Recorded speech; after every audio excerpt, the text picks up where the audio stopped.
أما بعد فأعوذ بالله من الشيطان الرجيم بسم الله الرحمن الرحيم يحبون الطعام على حبه مسكينا ويتيما وأسيرا صدق الله العظيم وبلغنا رسوله النبي الأمين الكريم ونحن على ذلك لمن الشاهدين والشاكرين والحمد لله رب العالمين. آئیے سب سے پہلے ہمارا بابا نامدار مدینے کے تاجدار جناب محمد رسول اللہ صلی اللہ علیہ وسلم کی بارگاہ میں جھوم جھوم کر درود پاک کا کلام پیش کریں. پڑھیں اللہم صلی علی سیدنا مولانا محمد وعلی آل سیدنا محمد وصحبہ سیدنا محمد مبارک وسلم. صلو علیہ الصلاۃ والسلام علیک یا رسول اللہ صلی اللہ علیہ وسلم. خدایا رحمت غنی باقام بقول ایمان خاتمہ اگر دعوت بلی والقبول منوبت قدامان علیہ رسول. حضرات، آج کی اس پاکیزہ بزم میں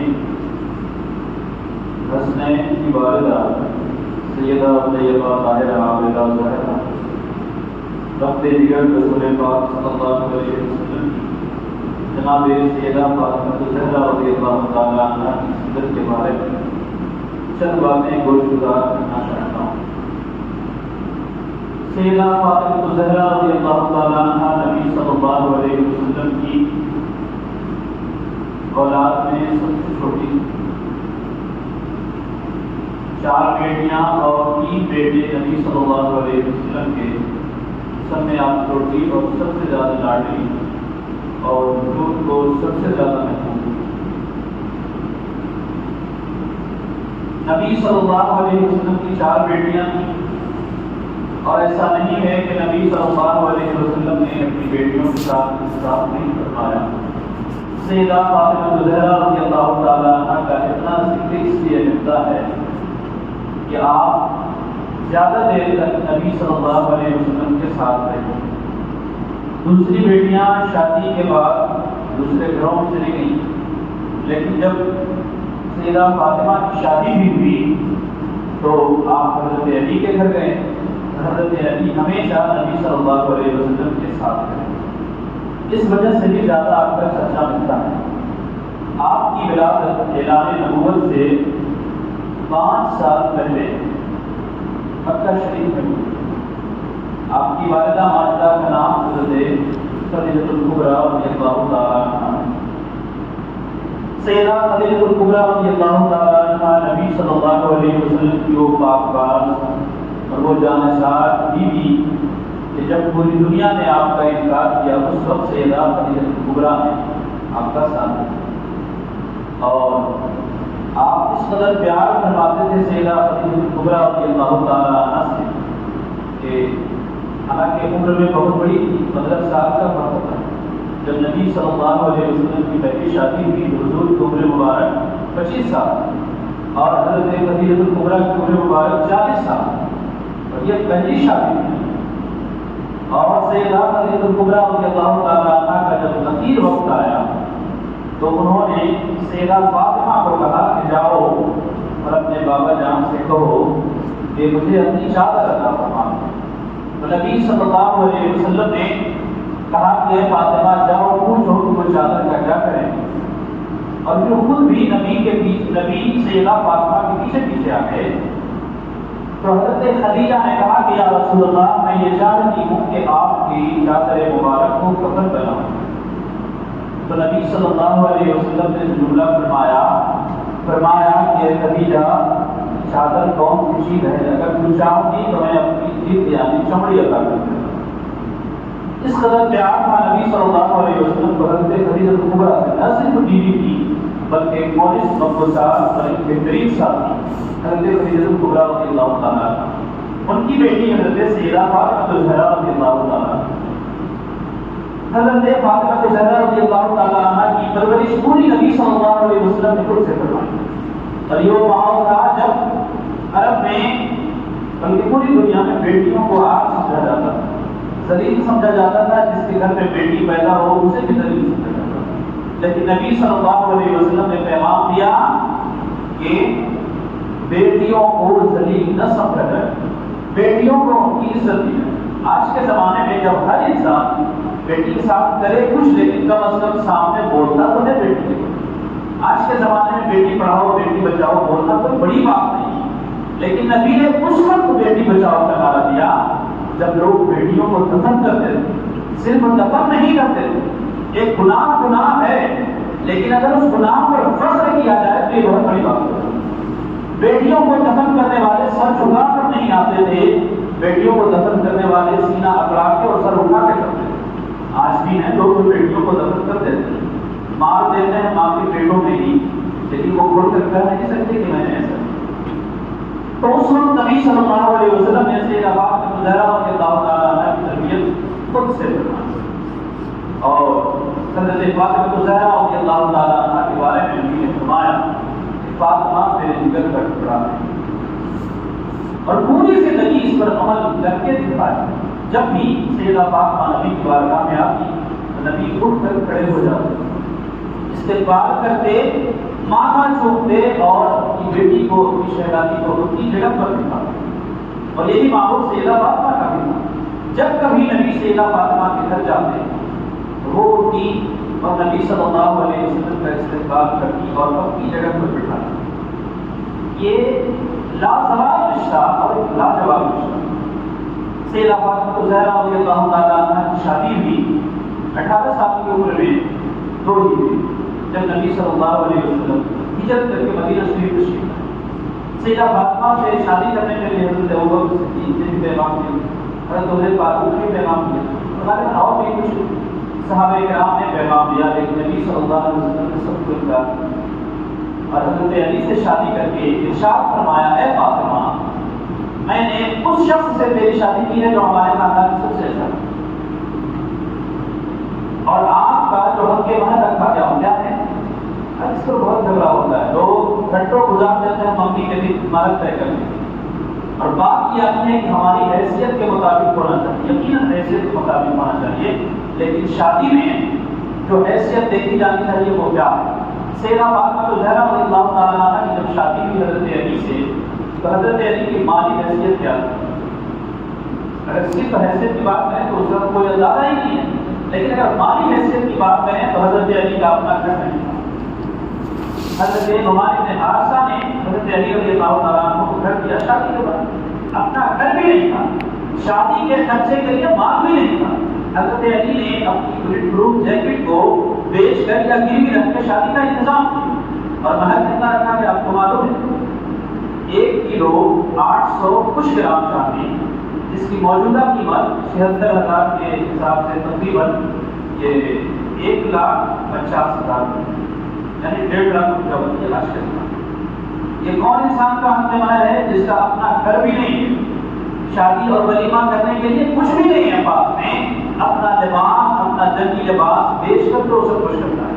اب اس کے حساب سے اگر دیکھیں تو ہمارے معاشرے میں اگر حیثیت کی بات ہو تو حقیقت یہ ہے کہ حق کے مہر میں لڑکوں کی حیثیت نہیں دیکھی جانی چاہیے، حق کے مہر میں لڑکی کی حیثیت دیکھی جانی چاہیے۔ لڑکی حسین و جمیل ہے، پڑھی لکھی ہے، سکڑ ہے، سنیل اشیاء ہے، اس کے حساب سے مہر میں کمی بیشی ہونی چاہیے۔ لیکن اگر لڑکا اپنی حیثیت دیکھتا ہے تو اس حیثیت کو دیکھ کر حق کے مہر آج تو کسی بھی انسان کا کم از کم 5-10 لاکھ سے کم نہیں ہونا چاہیے۔ آپ کے پاس گھر ہے، گاڑی ہے، بنگلہ ہے، روزگار ہے، نوکری ہے، سب کچھ ہے، تو پھر کس چیز کی سیدہ فاطمہ زہرا رضی اللہ تعالیٰ عنہا کی شادی ہو گئی، اور نبی صلی اللہ علیہ وسلم کے صحابی حضرت نعمان بن حارثہ نے آپ کو ایک گھر دیا، اس میں حضرت علی، کیونکہ حضرت علی پہلے نبی کے ساتھ کرتے، یہ میں کل بتا چکا ہوں کہ حضرت علی کی بھی پرورش خود نبی نے فرمائی۔ جناب ابو طالب کی اولاد زیادہ تھی اور دستی کی، تو اس کی وجہ سے حضور نے حضرت علی کو اپنی حفاظت میں ہی لے لیا، تو دونوں کی پرورش نبی کے گھرانے میں، اور دونوں کی نبی صلی اللہ علیہ وسلم نے شادی کر دی، اور ارشاد فرمایا کہ یہ شادی میں نے اپنی مرضی سے نہیں کی، بلکہ یہ رب تبارک و تعالیٰ کی پسند، رب تبارک و تعالیٰ کے حکم سے۔ سیدہ فاطمہ زہرا رضی اللہ تعالیٰ عنہا وہ خاتون تھی کہ نبی کی بیٹی ہونے کے باوجود بھی گھر کا اپنا سارا کام خود سے کرتی، سیدہ فاطمہ کی کرامات آپ نے بہت سنی ہوگی، لیکن ہم چاہتے ہیں کچھ وہ چیزیں جو عام طور سے سنائی نہیں جاتی۔ نبی صلی اللہ علیہ وسلم کی بیٹی خود سے چکی ہوئی تھی، خود سے گھر کا سارا کام کاج کرتی، شوہر کی خدمت بھی کرتی اور ساس کی خدمت بھی کرتی۔ آج یہ بڑا مسئلہ ہے۔ حضرت فاطمہ بنت اسد جو حضرت علی کی والدہ ہے، وہ خود کہتی ہیں کہ فاطمہ میرا اتنا خیال نہ کیا کرو، تمہارے بھی بچے ہیں، تمہارا بھی شوہر ہے، گھر بھی ہے، لیکن سیدہ فاطمہ زہرا رضی اللہ تعالیٰ عنہ نے ہمیشہ ان کی خدمت کی اور ہمیشہ ان کو خوش رکھا۔ آج یہ بڑا مسئلہ ہے کہ ساس سسر کی خدمت کرنا ہماری ذمہ داری نہیں ہے، لیکن ایک تو ذمہ داری ہے شوہر کو راضی کرنا۔ ماں کو تکلیف دے کے کوئی شوہر کیسے راضی ہو سکتا ہے؟ سیدہ فاطمہ زہرا رضی اللہ تعالیٰ عنہ نے پوری زندگی اپنی ساس کو ہمیشہ خوش رکھا، ہمیشہ اپنے شوہر کی بھی خدمت کی اور بچوں کے ساتھ عبادت کرنا۔ آج جو عبادت گزار خواتین بھی ہیں جو نمازیں پڑھتی ہیں، ان کی نمازیں چھوٹ جاتی ہیں بچوں کے وقت، بچے ہو گئے پیشاب کر دیتے ہیں۔ حالانکہ آج بہت سارا انتظام، ڈائپر ہے اور جھولا ہے، پتہ نہیں کیا کیا کچھ، لیکن اس زمانے میں کچھ بھی نہیں ہوتا تھا۔ جتنے کپڑے بھی نہیں ہوتے تھے کہ بار بار بچے کا کپڑا بدل کے 10-20، آج تو جب بچے پیدا ہوتے ہیں تو ان کے لیے 100-150 تک کپڑے ہو جاتے ہیں، پہناتے رہیے، کوئی مسئلہ نہیں۔ لیکن اس وقت جب خود پہننے کے لیے کپڑے نہیں، ایک چادر 2 چادر پر گزارا ہوتا تھا۔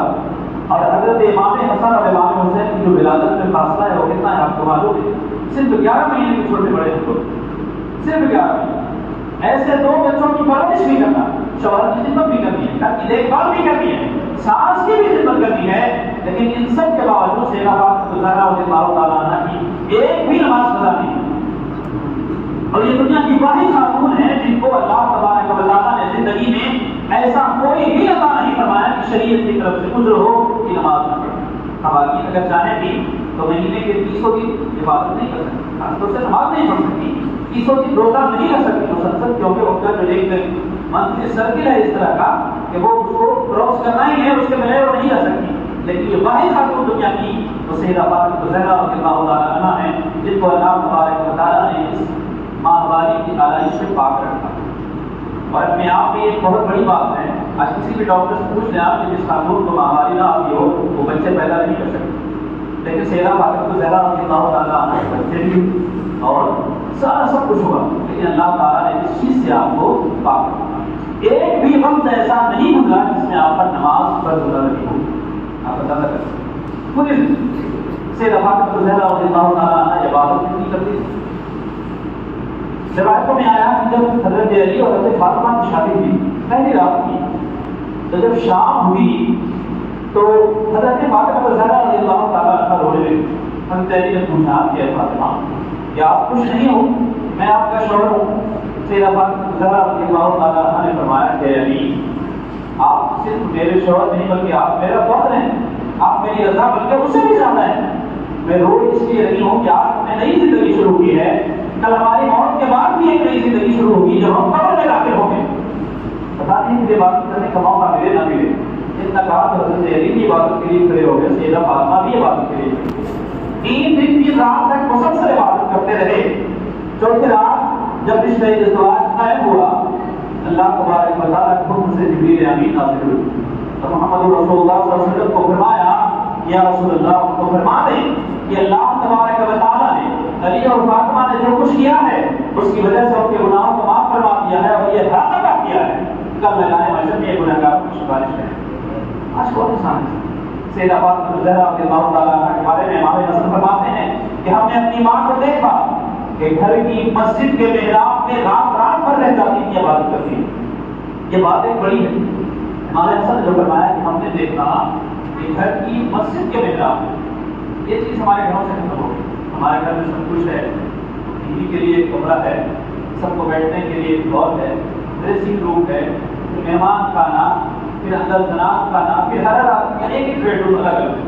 لیکن جو زمانے نبوت اور رسالت میں بلکہ اس کے بعد تک جو چلتا رہا ہے مسجد البیت کا کہ ہر انسان اپنے گھر میں چھوٹا ہی گھر کیوں نہ ہو ایک ایسا کونا ضرور رکھتا تھا جہاں پر وہ عبادت کرتا تھا اور اس کو مسجد البیت کہا جاتا تھا۔ سیدہ فاطمہ زہرا رضی اللہ تعالیٰ عنہ کا اپنا گھر نہیں تھا، نعمان بن حارثہ نے دیا تھا، کوئی بہت بڑا گھر نہیں تھا، چھوٹا سا ایک گھر تھا، لیکن اس میں بھی آپ نے ایک گوشہ مخصوص کیا تھا عبادت کرنے اور وہاں پر عبادت کیا تھا۔ امام حسن فرماتے ہیں کہ ہم نے رات بھر کی عبادت کو اس محراب کے پاس بیٹھ کر عبادت کرتے تھے۔ اور آپ نے یہ سنا ہے، بڑی مشہور بات ہے کہ رات بھر عبادت کرنی، صبح جب ہاتھ اٹھا کے دعا کرنے کے لیے تو اپنے بابا کی امت کے لیے، رسول اللہ صلی اللہ علیہ وسلم کی امت کے لیے، ہم گناہگاروں کے لیے دعا کرتی، اور ایک دعا یہ کرتی ہے الہ العالمین، ایسی چھوٹی راتیں مجھے بنائی، ایک رات کو ایسی بنا دیتا کہ ہم جی کھول کر عبادت کر سکیں۔ آج تو سال بھر میں 2-3 راتیں آتی ہیں جب ہم چاہتے رات بھر جاگا، لیکن چاہوں کر بھی نہیں جاگ پاتے، عشاء نہیں پڑھ پاتے، فجر اٹھ کر نہیں پڑھ پاتے۔ وہ کیسے لوگ تھے؟ آج ہماری جو حالت ہے، یہ حالت دیکھ کر ہمیں ان باتوں پر جلدی یقین نہیں ہوتا، لیکن اگر آپ چاہیں، اگر آپ واقعی مسلمان بن جائے تو آپ کو یقین ہو جائے۔ جو لوگ خدا سے ڈرتے ہیں اور خوف خدا ہوتا ہے ان کے سینے میں، ان کے لیے یہ باتیں بہت خاص نہیں رہ جاتی، پھر وہ ان کے لیے عام ہو جاتا ہے کہ ہر رات جا کر عبادت کریں۔ اور قرآن کی تلاوت کا اس قدر شوق تھا سیدہ فاطمہ الزہرا رضی اللہ تعالیٰ عنہا کو کہ جب کوئی کام بھی کرتی رہتی، روٹی پکانا ہے، آٹا گوندنا ہے، آٹا پیسنا ہے، جو پیسنا ہے، اس وقت بھی آپ قرآن کی تلاوت کرتے رہتے، حسین کا جھولا جلانا ہے، اس وقت بھی آپ قرآن کی تلاوت کرتے رہتے۔ اتنا پیار تھا آپ کو قرآن کی تلاوت سے، اور قرآن وہ چیز ہے جو اللہ تعالیٰ سیدھے اپنی رحمت سے دلوں کا کنیکشن جوڑ دیتا ہے قرآن کی تلاوت۔ سیدہ فاطمہ الزہرا رضی اللہ تعالیٰ عنہا کی زندگی اسی طرح ہمیشہ خدا کی عبادت کرتی، ہمیشہ رب تبارک و تعالیٰ کی عبادت اور پردے کا اتنا خیال تھا۔ یہ ایک لگی موجود آج کی ضرورت ہے ہمارے سماج میں، ہمارے معاشرے میں۔ آج ہر انسان اپنے طور پر زندگی گزارنا چاہتا ہے، آج کسی کو کسی سے پردہ کی ضرورت نہیں ہے، اور پردہ ہم کرتے ہیں تو سلیکشن کے ساتھ۔ یہ ہمارا بہت قریبی دوست ہے، اس سے پردہ کی ضرورت نہیں ہے، یہ ہمارا بھائی جیسا ہے، اس سے پردے کی ضرورت نہیں، یہ ہمارا فاسٹ کزن ہے، اس سے پردے کی ضرورت نہیں ہے۔ لیکن سیدہ فاطمہ الزہرا رضی اللہ تعالیٰ عنہا پردے کے بارے میں کتنی حساس تھی، آپ کو معلوم، آپ نے بات سنا ہو کہ سیدہ فاطمہ کو ایک فکر رہتی کہ آج تو میں اپنے پردے کا خیال کرتی ہوں، لیکن کل جب میری موت ہو جائے گی، میری روح اس جسم سے نکل جائے گی، اس وقت ہمارے پردے کا کیا ہوگا؟ کیونکہ آج کی طرح جنازہ نہیں لے جایا جاتا۔ وہ کفن پہنایا اور کھلی چارپائی پہ رکھا اور لے گئے۔ تو سیدہ فاطمہ کو اس بات کی فکر تھی کہ میرا بدن تو ڈھکا ہوا ہوگا، لیکن جب چارپائی پر میرا جسم رکھا جائے گا تو لوگوں کو پتا چل جائے گا کہ فاطمہ کی لمبائی کتنی تھی، فاطمہ کی صحت کیسی تھی۔ تو یہ مجھے پسند ہے، جسم کے نشو و فراز بھی لوگوں کو ظاہر ہو، یہ مجھے پسند نہیں۔ یہ بخاری مسلم کی صحیح حدیثوں میں یہ روایت ہے۔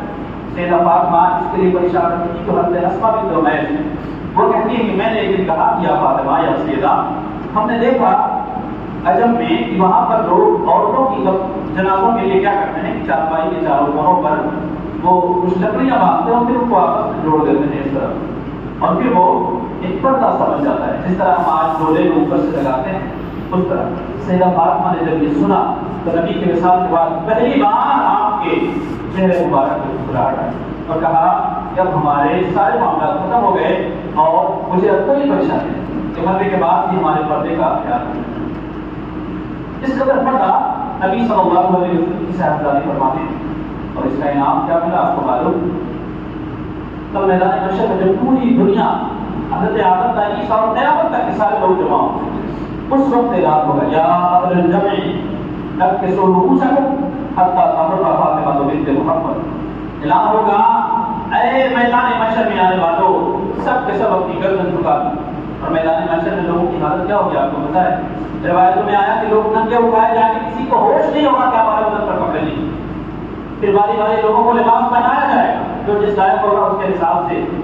اس وقت کسی کو اپنی حالت کا بھی احساس نہیں ہوگا، اس وقت کون دیکھ رہا ہے کہ کون آ رہا ہے کون جا رہا ہے، لیکن رب کی محنت کو گوارا نہیں کہ نبی کی بیٹی اس کو اس طرح سے گزارا جائے گا۔ اعلان ہوگا سب کے سب اپنی گردن جھکا، ایسا نہیں کہ گنہگار جھکائیں، انبیاء ہو اولیاء ہو، جتنے بھی نیک بندے ہیں سب کے سب گنہگار ہونے کو کہا اور سب کے سب اپنے سر جھکا دو۔ کیوں بھائی؟ تو فاطمہ بنت محمد کی سواری گزر ہے اور 40,000 گھوڑوں کی جھرمٹ میں آپ کی سواری گزرے گی مسرات سے، اس طرح سے کہ ابھی ادھر بجلی چمکی سی ابھی ادھر پہنچ۔ یہ شان اللہ تبارک بتا رہا ہے۔ سیدہ فاطمہ الزہرا رضی اللہ تعالیٰ عنہا کو عطا فرمایا۔ نبی صلی اللہ علیہ وسلم نے سیدہ فاطمہ سے فرمایا اے فاطمہ کیا تو اس بات پر راضی نہیں کہ اللہ تعالیٰ نے تجھے جنت کی تمام عورتوں کا سردار بنایا؟ سیدہ فاطمہ نے کہا کہ یا رسول اللہ صرف مریم علیہ السلام کا حضرت مریم بیٹی باز خاتون جن کا اتنا غلط 12 مرتبہ نبی نے فرمایا یقیناً مریم کا مرتبہ بہت بلند ہے لیکن وہ اپنے زمانے کی عورتوں کی سردار ہوگی اور تم پوری جنتی عورتوں کی سردار ہوگی۔ اللہ تعالیٰ نے وہ شان عطا فرمایا۔ سیدہ فاطمہ زہرا رضی اللہ تعالیٰ عنہا نے ہمیشہ اس امت کے لیے دعائیں رات رات بھر جاگ کر دعائیں کرتی یقین ہے کہ اس امت کو ضروریات ہے۔ آج اس امت کی ضرورت ہے کہ سیدہ فاطمہ کی سیرت پڑھیں، ان کو اپنی ہماری زندگی میں شامل کرنے کی کوشش کریں۔ سیدہ فاطمہ زہرا رضی اللہ تعالیٰ عنہا نے جس ماحول میں زندگی گزاری دولت کی فراوانی نہیں نظر آتی، جہاں حکومت کے حقوق نہیں نظر آتے، اللہ تبارک و تعالیٰ نے خوشحال عطا فرمائی اور عطا فرمائی، لیکن اس غربت اور تنگدستی کے باوجود بھی آپ نے ہمیشہ سخاوت کا ہی طریقہ اپنایا، ہمیشہ سخاوت اپنائی۔ ایک موقع پہ حضرت امام حسن اور امام حسین بیمار ہو گئے، تو آپ کی ایک طریقہ ان کا نام تھا حسرا، بڑی نیک خاتون تھی اور بہت بات تک میدان کربلا تک وہ زندہ رہی لیکن اس وقت ساتھ میں نہیں تھی۔ تو وہ کنیز کی تو انہوں نے منت باندھی کہ اگر یہ صاحبزادے یہ دونوں بچے اگر ٹھیک ہو گئے صحت یاب ہو گئے تو ہم لوگ 3 دن کا روزہ رکھیں، 3 دن روزہ رکھیں۔ یہ منت مانگتے تھے۔ حسنین کہ میں صحت یاب ہو گئے تو روزہ رکھنے کی باری آئی تو گھر کے سارے لوگوں نے روزہ رکھا۔ حسنین کہ میں نے بھی روزہ رکھا، فضہ نے بھی روزہ رکھا، حضرت علی نے بھی روزہ رکھا، حضرت فاطمہ نے بھی روزہ رکھا۔ جب روزہ رکھا گیا تو اس کے بعد حضرت علی گئے، محنت مزدوری کرتے تھے، دوسروں کے کھیتوں میں کام کرتے تھے، کام کر کے جو کچھ ملا ایک یہودی کے پاس سے کچھ سامان لے کر آئے، گیہوں یا جو کھانے کے۔ جب شام میں لے کر آئے تو اس کو 3 حصے میں بانٹا گیا اور تینوں دن کے لیے ایک ایک حصہ 20 کر اور روٹی بنائی گئی۔ روایتوں میں آیا کہ 5 روٹی بنی۔ دسترخوان پر سب لوگ افطار کے وقت بیٹھ گئے۔ جب افطار کا وقت ہونے والا تھا تو باہر سے ایک آواز آئی کہ میں ایک مسکین ہوں، نبی کے گھر والوں کیا کچھ کھانے کو ملے گا؟ سیدہ فاطمہ زہرا رضی اللہ تعالیٰ عنہا دن بھر روزے سے ہیں، سامنے بچے بھی ہیں، کنیز بھی ہیں، شوہر بھی ہیں۔ حضرت فاطمہ نے فرمایا کہ جاؤ یہ 5 کی 5 روٹی اس مسکین کو دے دو۔ 5 روٹی مسکین کو دے دی، پانی سے افطار کیا، پھر پانی سے سحری کر کے 3 دن کا روزہ رکھنا تھا، دوسرے دن بھی روزہ رکھے، دوسرے دن جب روٹی بنی تو پھر 5 روٹی بنی اور اس کے بعد دسترخوان سجایا گیا۔ پھر آواز آئی باہر سے، میں ایک یتیم لڑکا ہوں، چاہے کوئی نبی کے گھر والوں کیا مجھے کھانا ملے گا، میں بہت بھوکا ہوں۔ اتنا سننا تھا سیدہ فاطمہ زہرا رضی اللہ تعالیٰ عنہا نے وہ 5 روٹی اٹھا کر اور کہا کہ جاؤ یتیم لڑکے کو دے دیا، پھر پانی سے افطار کیا، پھر پانی سے سحری کیا اور 30 دن کا روزہ رکھا۔ تیسرے دن جیسے افطار کے لیے بیٹھے تو آواز آئے باہر سے، میں ابھی جیب سے رہا ہوا ہوں، میرے پاس کچھ بھی نہیں ہے، نبی کے گھر والوں کیا ہمیں کھانے کے لیے کچھ مل سکتا ہے؟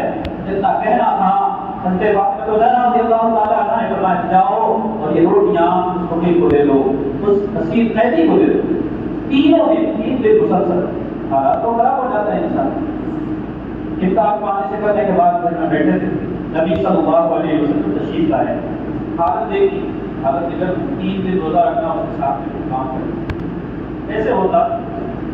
جب پوچھا گیا تو سارے واقعات سنائے، جب واقعات سنائے تو حضرت جبریل امین قرآن کی آیت اور فرمایا کہ اللہ کے رسول صلی اللہ علیہ وسلم کو بشارت ہے یہ کون لوگ ہیں یطعمون الطعام علی حبہ مسکینوں و یتیموں و اسیرا، یہ وہ لوگ جو کھانا کھلاتے ہیں باوجود کہ کھانے کی ان کو زیادہ ضرورت ہے۔ قرآن شریف جو الفاظ ہیں علی حبہ، یعنی قرآن کی صرف ضرورت نہیں کھانے کی بلکہ ان لوگوں کو کھانے کی بہت زیادہ ضرورت ہے، کھانے کی بہت زیادہ ضرورت ہے، اس کے بعد بھی یہ یتیموں کو کھلاتے ہیں، مسکینوں کو کھلاتے ہیں، قیدیوں کو کھلاتے ہیں، اور کھلا کے کیا کہتے ہیں کہ ہم تمہیں صرف خدا کے لیے کھلاتے ہیں، تم سے کوئی شکرانہ نہیں چاہتے، کوئی اجرت نہیں چاہتے۔ رب نے فرمایا کہ محبوب کہہ دیں ان کو بتا دیں کہ اللہ تبارک و تعالیٰ نے ان کو اس کی وجہ سے بڑی شامت رکھا ہے۔ آج کون کر سکتا ہے؟ ایک اور واقعہ آپ کو سناؤں۔ حضرت سلمان فارسی رضی اللہ تعالیٰ عنہ فرماتے ہیں کہ ایک شخص بنو سلیم کا آیا، اس نے اسلام قبول کیا، اس کے بعد صحابہ سے نبی نے فرمایا کہ یہ نیا نیا مسلمان ہوا، اسے قرآن سکھاؤ۔ اس نے قرآن سیکھا، کچھ دن رہنے کے بعد جب وہ جانے کے لیے تیار ہوا تو نبی نے پوچھا کہ یہ بتاؤ کہ تمہاری مالی حالت کیا ہے؟ تو اس نے کہا یا رسول اللہ ہمارے قبیلے میں 3 یا 4 لوگ رہتے ہیں اور ان میں سب سے بڑا فقیر میں، مجھ سے غریب کوئی نہیں۔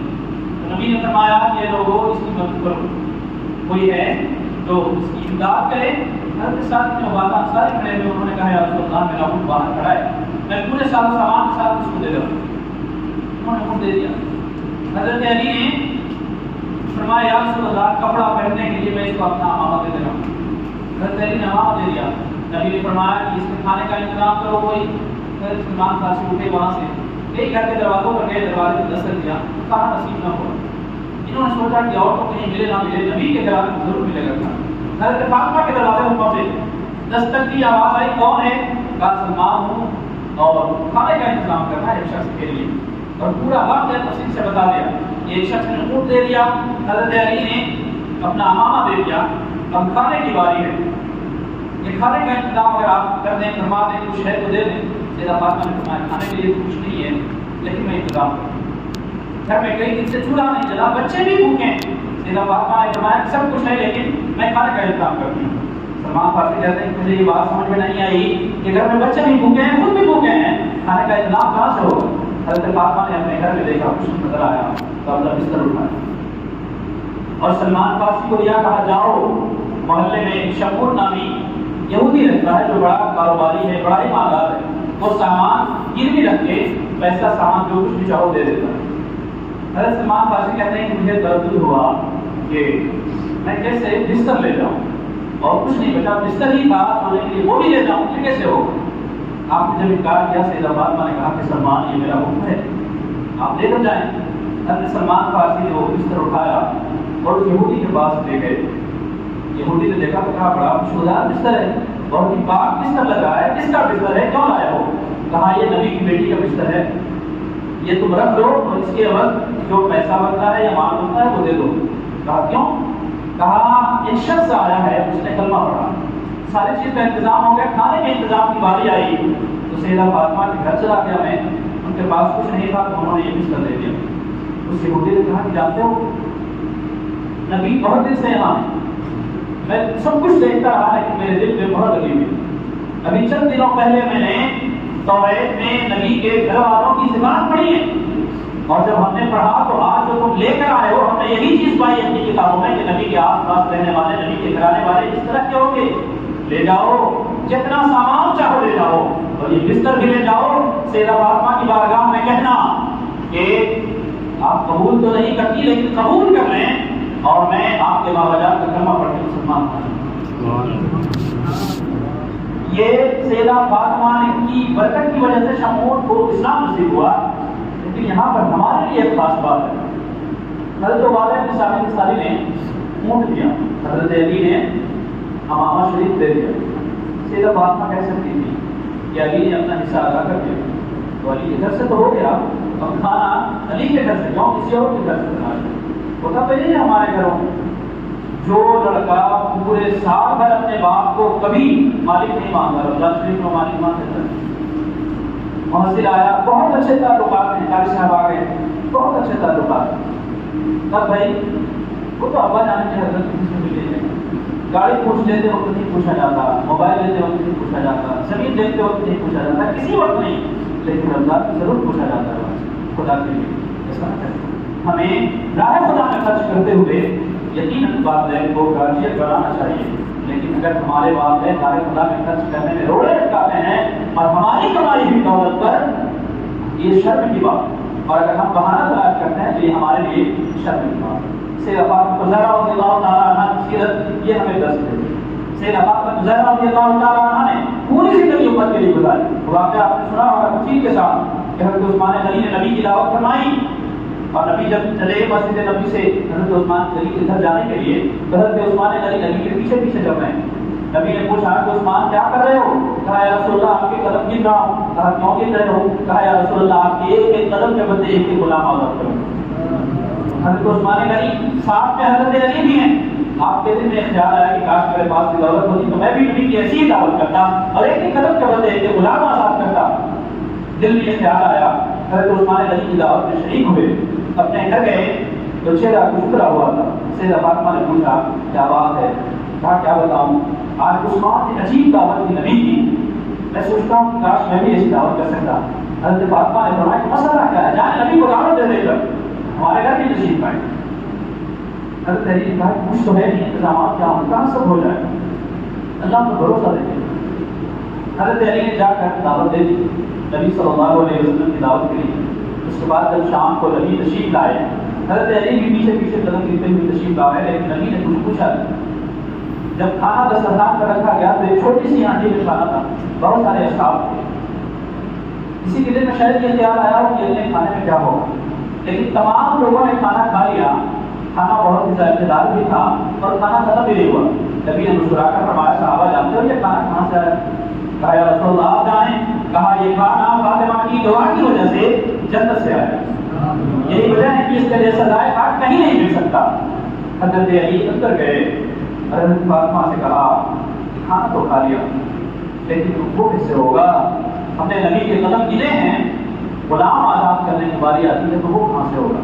سیدہ فاطمہ نے مصلی بچھا کر سجدے میں سر رکھا اور دعا کرنے لگی یا الہ العالمین، لاج رکھ لے اپنے نبی کی بیٹی اور علی کے دل کے خیالات میں کوئی صورت نکال دے کہ یہ کام بھی ہو جائے. ابھی دعا کر ہی رہی تھی، نبی صلی اللہ علیہ وسلم نے آواز دی علی فاطمہ ادھر ہو ادھر آؤ. جب آپ حضرت علی وہاں باہر گئے، نبی نے مسکرا کر فرمایا جانتے ہو کبھی جبریل امین آئے، انہوں نے سلام کیا اور کہا کہ خوشخبری سنا دے فاطمہ اور علی کو کہ عثمان نے ایک ایک قدم کے بدلے ایک ایک غلام آزاد کیے تھے.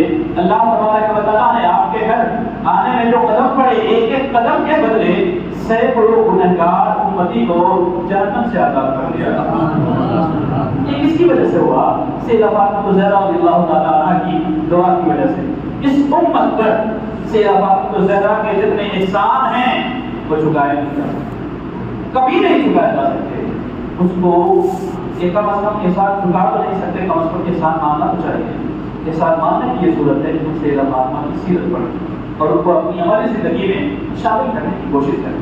سیدہ فاطمہ زہرا رضی اللہ تعالیٰ عنہ کا گھرانہ نبی کا گھرانہ، وہ گھرانہ ایسا گھرانہ کہ اس گھرانے کی برکت سے ہماری مصیبتیں کٹتی ہیں. بزرگوں نے فرمایا شیخ سعدی خدایا بہتے بڑی فاطمہ مقصد سنتے ہیں کہ بر بولے ایمان کنم خاتمہ اگر دعوت برد کلی بالقبول منو دست و دامان آل رسول. بزرگوں نے فرمایا کہ جن چیزوں سے دعا قبول ہوتی ہے ان میں ایک چیز یہ بھی ہے کہ آپ سیدہ فاطمہ کا وسیلہ لے کر دعا کریں، انشاءاللہ آپ کی دعا قبول ہوگی. جو ہم نے پڑھا یہ فارسی کا شعر، اس کا کیا مطلب ہے؟ خدایا بہتے بڑی فاطمہ، اے اللہ فاطمہ کی اولاد کے ساتھ کہ بس بولے ایمان کنم خاتمہ ہمارا خاتمہ ایمان کرو. اگر دعوت برد کلی بالقبول، یا اللہ اگر تو نے ہماری دعا قبول کی یا نہ قبول کی. خدایا بہتے بنی فاطمہ کہ بس بولے ایمان کنم خاتمہ اگر دعوت برد کلی بالقبول منو دست و دامان آل رسول. اللہ تعالیٰ میری دعا قبول کر یا نہ کر، اور میدان محشر میں آؤں گا تو اس طرح سے آؤں گا کہ میرے ہاتھ ہوں گے اور فاطمہ کی اولاد کا دامن ہو. ہم اس حال میں ہمیشہ دعا کریں کہ ہماری محبت اولاد فاطمہ کی محبت کرو ہمارے ہمارا کام. اور یہ بڑا ہی باکمال چیز ہے. آپ نے کورونا دور کا دیکھا ہوگا کہ تعلیم شریف کی بریلی شریف سے لوگوں نے اعلان کیا تھا، اس میں 2 شعر لکھے ہوئے تھے. اس میں پچھلا شعر تھا لی خمسۃ خود کی بلا حضر وباء فاطمہ المصطفیٰ والمرتضیٰ والناہمہ والفاطمہ. اس کے بارے میں علماء فرماتے ہیں کہ آپ لکھ کر اپنے دروازے پر لگائیں، کوئی بھی بلا آپ کے گھر نہیں، کوئی بھی بلا نہیں ہے. مانا کیا؟ لی خمسۃ خود کی بلا حضر وباء فاطمہ. لی خمسۃ میرے پاس 5 طاقتیں ہیں.